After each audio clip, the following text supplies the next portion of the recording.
Hello students, ANM GNM 2025-এ যারা পরীক্ষা দেবে তাদের আজকে রিজনিং এর সাজেশন দিয়ে দিচ্ছি।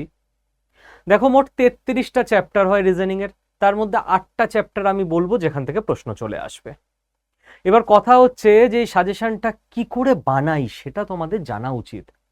সাজেশন তুক্কা লাগিয়ে বানানোর জিনিস না, suggestion previous year question study করে অ্যানালিসিস করে বানাতে হয়। তোমরা লাস্ট কয়েকদিন আমার সঙ্গে প্রিভিয়াস ইয়ার কোশ্চেন শর্টস ভিডিওতে এই চ্যানেলে সলভ করেছো। এবার ওইগুলোকেই যদি আমি জাস্ট সাম আপ করে দিই যে কোন কোন চ্যাপ্টার থেকে প্রশ্ন ছিল, তৈরি হয়ে যায় তোমাদের সাজেশন। সাজেশন এইভাবেই বানাতে হয়, ঠিক আছে? তাহলে number series, coding decoding, number puzzle, blood relation, analogy, odd on out, non verbal series, dictionary.